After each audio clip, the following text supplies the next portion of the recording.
just a live album we just wanted to do, just give it away for the gigs. It's really exciting, loud.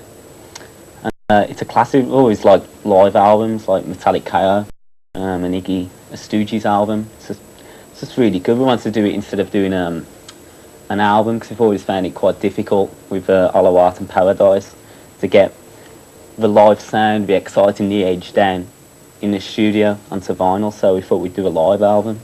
You know, your management also manage the Primitives, and they're quite well known for sort of like moulding and packaging people. And you're not worried in a way that you're going to get moulded and packaged in a way in the same way? I didn't know they was well known for that. Sorry? I've no idea they was well known for that. I think they are. I mean, you get like Primitives bubble bath and Primitives chocolate bars. That's got nothing to do with us. That's the Primitives. No. Well, it's the same management. That's what I'm getting at. Yeah, but like that doesn't matter.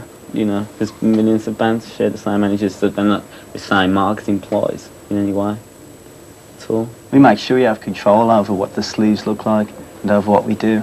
There's nobody going to be giving away Birdland blonde conditioners or something like that. I mean, we just wouldn't have that at all.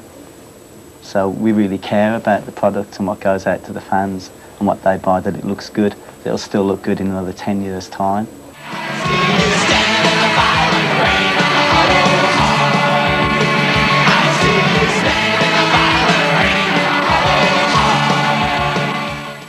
You've got quite an aggressive image anyway, and the press see you as quite an aggressive band. Have you had any problems at all when you've played live, say either with fans or with promoters? Yeah, we get hassled a lot, not just when we play live, going out places and things.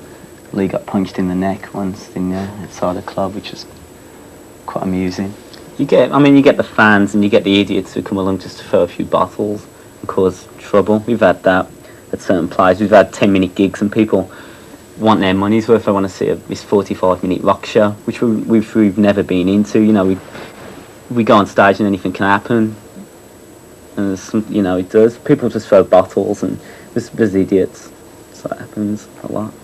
But what about other bands that you've played with? Surely they must be, say support bands, may be a bit, say, jealous of the attention that you're getting, and they're aware that you're quite aggressive in print, not necessarily as people, but you know, in the papers. Do you never get any friction between any other bands that you play with? Yeah, we've had quite a lot of friction between bands we've played with. They're either really jealous because they've been playing for like 4 years, and after like about 6 months you're on the cover of The Enemy or something. They get a bit jealous about things like that, but we take no notice of them really.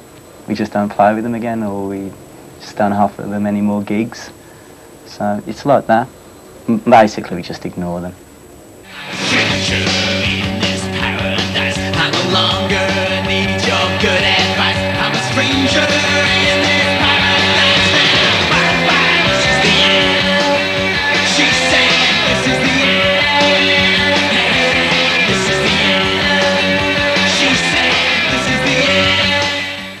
No, we don't talk to people who want to know us, 'cause it's usually for the wrong reasons.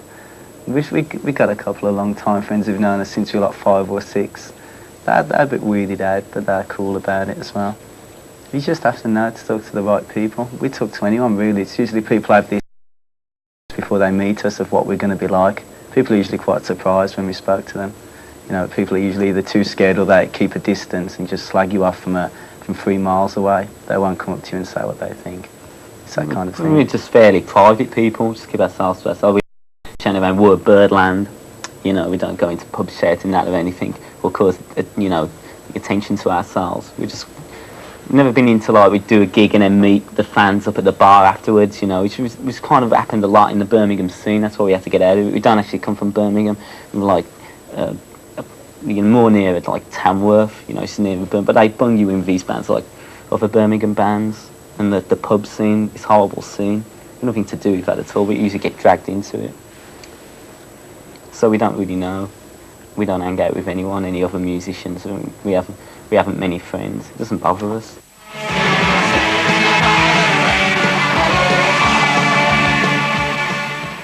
It's great when they have you on the cover of The Enemy. It's great when they're saying, oh, Birdland are a brilliant band, you know, and it's really terrible when they're slagging you off.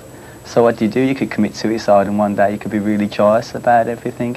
So I just kind of keep a straight head about it and just think, oh yeah, it's just somebody's opinion of us. I never let it get to me at all.